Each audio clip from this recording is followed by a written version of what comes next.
বাংলাদেশের বিনোদনের একটা বড় অংশ জুড়ে ছিল বাংলা ছায়াছবি। বাড়ির ছোট বড় সবাই শুক্রবারে একসাথে এই বাংলা ছায়াছবি উপভোগ করত, দেখত। তখন একটা জিনিস মনে পড়ে, বাংলা ছায়াছবির মধ্যে শাবানার অভিনয় করত, দুঃখের অভিনয় করত। শাবানার এই অভিনয় দেখে বাংলাদেশের মানুষ তখন শাবানার দুঃখে অনেক বেশি বেদিত হতো এবং কান্না পর্যন্ত করত। শুধু কান্নাতেই শেষ ছিল না, তখন যারা খল চরিত্রে অভিনয় করত, রাজীব, ভুবন, পরিধি, মিশা সওদাগর বা আরও যারা করত, তাদেরকে বাস্তব অর্থে কিন্তু যার যার অবস্থান থেকে গালিগালাজ করত। সামনে হয়তো পড়লে আরো বিশ্রী কিছুও হতে পারত। আমরা শুধুমাত্র অভিনয় দেখে বাস্তবে যা করতাম সেটি একান্তই আমাদের আবেগের বশবর্তী হয়ে আমরা এগুলো করতাম। এটি আমাদের সুচিন্তিত কোনো প্রতিক্রিয়া ছিল না।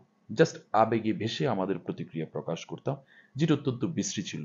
এই বিশ্রীটা বুঝতো প্রতিটি বাড়িতে, ফ্যামিলিতে খুবই কম সংখ্যক, একজন দুইজন লোক বলতো তখন, এই তোরা অভিনয় করে, তোরা বাস্তবে কান্নাকাটি করস।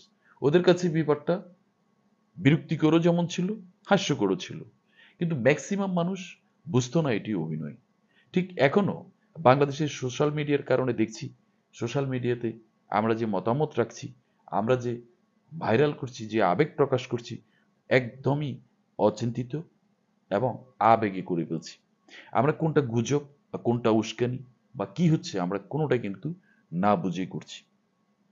আমরা আমাদের সেই আবেগ থেকে এখনো বেরিয়ে আসতে পারি নাই। আমরা কখনোই আমাদের আবেগ বিবেক দিয়ে কখনো ভালো কিছু চিন্তা করতে পারি না, যেটা সার্বজনীন। আমরা যা করি, সবাই যা করে, আমরাও তাই করি।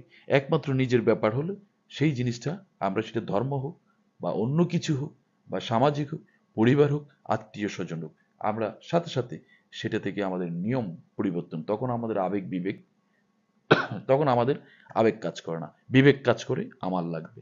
অর্থাৎ স্বার্থের বিবেকটা বরাবরই কাজ করে। তাই বলছি, আমরা এই সোশ্যাল মিডিয়াতে আমাদের এই আবেগের কারণে, এই গুজবকে আমরা সাপোর্ট করার কারণে বা না বুঝে আমরা স্রোতে গা ভাসিয়ে দেওয়ার কারণে অনেক ভুলভ্রান্তি কিন্তু হয় অন্যের। তাই অন্তত ভূমিকা রাখবেন সত্য এবং সুন্দর, যাচাই বাছাই করে মতামত রাখবেন, শেয়ার করবেন। তাহলে কি হবে? আরেকজনের জন্য উপকার হবে। একটা অনাকাঙ্ক্ষিত দুর্ঘটনা রোধে আপনারও ভূমিকা থাকবে। অন্যথায় আপনিও এই দুর্ঘটনা বা একটা মিথ্যা দিয়ে একটা খারাপ কিছু হয়ে গেলে সেটিতে আপনারও সম্পৃক্ততা কিন্তু চলে আসছে।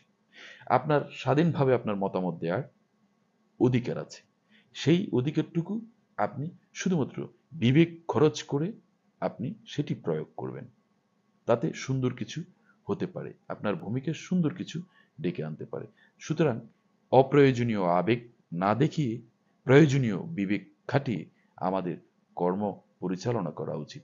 আমরা সুচিন্তিত মতামত দিব। অবশ্যই আমরা ভেবেচিন্তে আমরা কারো কোনো জিনিস শেয়ার করব।